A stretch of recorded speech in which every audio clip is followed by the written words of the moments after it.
하나님의 경륜, 하나님의 경륜이라는 제목으로 주의 말씀을 증거하겠습니다. 오늘의 본문 에베소서 3장 2절을 보면 하나님의 경륜이라는 단어가 나옵니다. 너희를 위하여 내게 주신 하나님의 그 은혜의 경륜을 너희가 들었을 터이라. 하나님의 경륜이란 과연 무엇일까요? 그것은 바로 하나님께서 바울에게 주신 그 직분과 사명을 가리킵니다. 여러분, 바울의 직분이 무엇입니까? 이방인의 사도입니다. 하지만 바울이 처음부터 이방인의 사도였던 것은 아닙니다. 그는 본래 유대인의 사도였지만 유대인들이 복음을 거부하였기 때문에 이방인의 사도로 사역의 방향을 전환한 것입니다. 다시 말해, 바울이 이방인의 사도로 부름을 받아 에베소의 교인들에게 복음을 증거하고 에베소 교회를 세운 것이 바로 하나님의 은혜의 경륜이었다고 말하는 것입니다. 더 쉽게 말하면 우리의 만남은 하나님의 은혜의 경륜이었다고 바울이 증거하는 것입니다. 실제로 에베소 교회에 대한 바울의 애정은 남달랐습니다. 무엇보다 바울은 이 지역에 오랫동안 거주했습니다. 그 유명한 두란노 서원이 바로 이 에베소에 있었고, 그는 이 두란노 서원에서 2년 이상 성도들을 가르쳤습니다. 또한 바울은 그의 사랑하는 아들 디모데를 이 에베소 지역의 목회자로 세웠습니다. 사도행전 20장에서 바울이 장로들과 눈물로 작별하는 장면은 많은 사람들에게 감동을 주고 있습니다. 즉, 이 하나님의 경륜은 하나님께서 바울에게 맡겨주신 사명, 곧 바울의 이방인 사도직을 말하며 이것으로 말미암아 바울과 에베소 교인들이 주 안에서 뜨거운 사랑의 교제를 나눈 것을 의미하는 것입니다. 그런데 재미있는 사실은 본문 4절에서 바울은 하나님께서 자기에게만 알려주신 놀라운 비밀이 하나 있다고 말한다는 것입니다.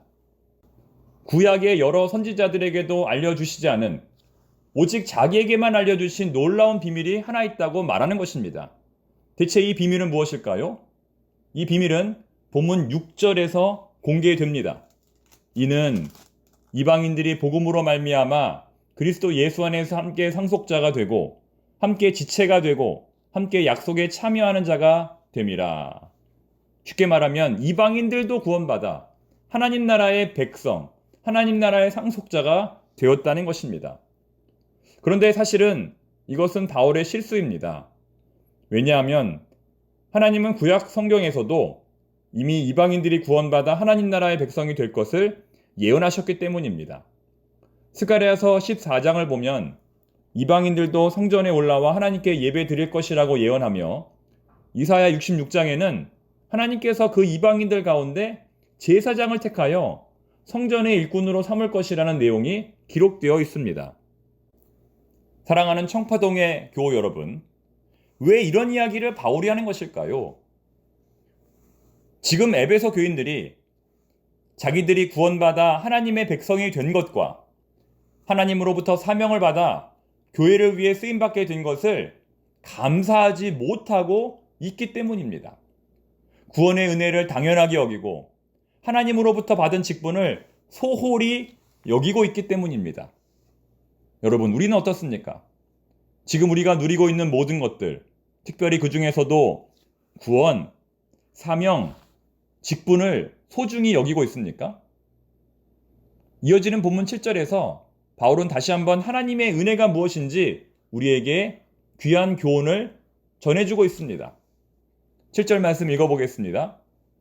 이 복음을 위하여 그의 능력이 역사하시는 대로 내게 주신 하나님의 은혜의 선물을 따라 내가 일꾼이 되었노라.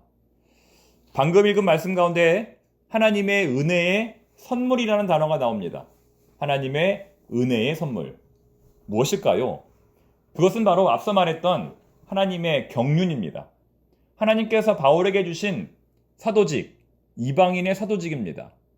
다시 말해 바울은 지금 하나님께서 자기에게 주신 사명을 하나님의 경륜을 넘어서는 하나님의 선물이라고 말하는 것입니다.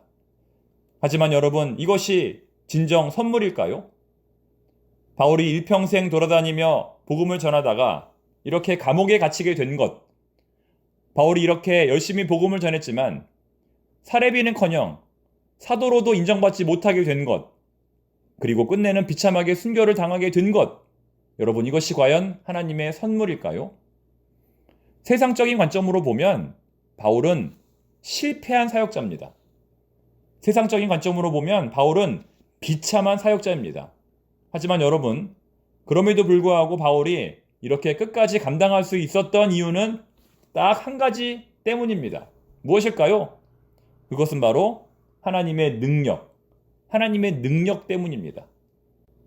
여러분, 7절 맨 앞부분을 보시면 이런 표현이 나옵니다. 이 복음을 위하여 그의 능력이 역사하시는 대로, 이것이 바로 바울의 힘의 근원이라는 것입니다. 즉 그는 지금까지 자기의 의지로, 자기의 능력으로 사명을 감당한 것이 아니라 오직 하나님의 능력으로, 하나님의 의지로 감당했다는 것입니다. 하나님께서 하게 하셨다는 것입니다. 우리도 마찬가지입니다. 내 의지, 내 열심으로 하면 한계가 있습니다. 내 의지, 내 열심으로 하면 끝까지 감당할 수 없습니다. 그러나 하나님의 능력으로 하면, 하나님의 의지로 하면 끝까지 감당할 수 있습니다. 여러분, 우리가 왜 이렇게 피곤할까요? 우리가 왜 이렇게 지칠까요? 내 힘으로 하고 있기 때문입니다. 하나님께서 하게 하셔야 하는데, 하나님의 힘으로 해야 하는데 내 힘으로 하고 있기 때문입니다. 저 역시도 마찬가지입니다. 주변 사람들로부터 잘한다, 잘했다 라는 말을 들을 때는 의욕이 넘치지만 더 잘하라는 의미에서 책망과 비판을 받을 때는 저 역시도 의기소침해지고 마음으로 큰 낙심에 빠집니다. 성도들에게는 힘내십시오, 하나님이 함께 하십니다 라고 말하면서도 정작 저 자신은 그렇게 하지 못할 때가 있습니다. 그럴 때 어떻게 해야 될까요? 그럴 때 다시 일어서는 길은 오직 하나님을 바라보는 것 뿐입니다.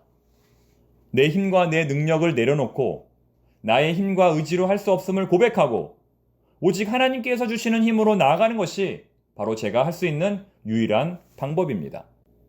변화의 과정은 고통스럽습니다. 성장의 과정도 고통스럽습니다. 다시 말해 지금의 고통은 나의 힘은 다 내려놓고 오직 하나님의 힘만 의지하는 법을 배우는 과정에서 겪게 되는 고통인 것입니다. 이것은 마치 두 눈을 감고 낭떠러지를 건너가는 것과 같습니다.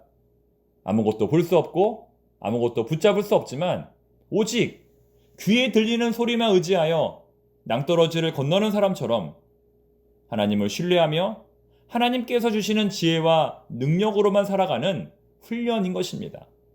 여러분, 우리는 그럴 때에 진정 이 모든 것이 하나님의 경륜이며 하나님의 은혜이며 하나님의 선물이라고 고백하게 될 것입니다. 오늘의 본문 마지막 구절인 13절은 이렇게 고백합니다. 그러므로 너희에게 구하노니 너희를 위한 나의 여러 환난에 대하여 낙심하지 말라. 이는 너희의 영광이니라. 여러분, 지금 바울은 감옥에 갇혀 있습니다. 어떻게 보면 지금 바울이 감옥에 갇힌 것은 하나님의 능력이 없는 것으로, 하나님이 실패하신 것으로 보여질 수 있습니다. 세상적인 관점으로 볼 때 그렇습니다. 그러나 바울은 그것 때문에 낙심하지 말라고 말합니다. 오히려 그것을 영광으로 여기라고 말합니다. 어떻게 그것이 가능할까요? 그것이 가능한 이유는 환난도 하나님의 계획이기 때문입니다. 고난도 하나님의 경륜이기 때문입니다. 환난과 고난은 하나님의 실수가 아니라 어쩌면 우리가 이 세상에서 하나님의 뜻대로 살기 위해서는 반드시 겪어야 할 필수 과정이기 때문입니다. 그렇기 때문에 성도는 자기의 고난을 영광으로 여길 수 있는 것입니다. 사랑하는 교우 여러분, 지금 고난 중에 있다 할지라도 낙심하지 마십시오. 그것은 어쩌면 여러분들이 하나님 앞에서 제대로 가고 있다는 증거일 수 있습니다. 기도하겠습니다. 하나님 아버지, 벌써 한 주간이 다 지나갔습니다. 눈물과 땀을 흘리며 한 주간 애쓴 모든 청파동의 교우들을 격려하여 주시옵소서. 잘 된 것도 하나님의 은혜이며 잘 되지 못한 일도 하나님의 경륜으로 여기며 한 주간을 잘 마무리하게 하옵소서. 섭섭했던 일, 괴로웠던 일, 오늘 밤 금요기도회로 나와서 하나님 앞에 쏟아놓을 수 있도록 힘을 더하여 주시옵소서. 영혼 구원의 사명을 감당하게 하옵소서. 전도가 어렵다, 전도가 안 된다 원망만 하지 말고 한 영혼을 위하여 끊임없이 기도할 수 있는 저희들이 되게 하여 주시옵소서. 이번 새 생명잔치를 통하여 우리 청파동 교회의 미래가 바뀌게 하여 주시옵소서. 최항선 집사님, 일반 병실로 옮기게 하시니 감사합니다. 날마다 치료의 광선을 부으셔서 완전히 낫게 하여 주시옵소서. 예수님의 이름으로 기도드립니다. 아멘.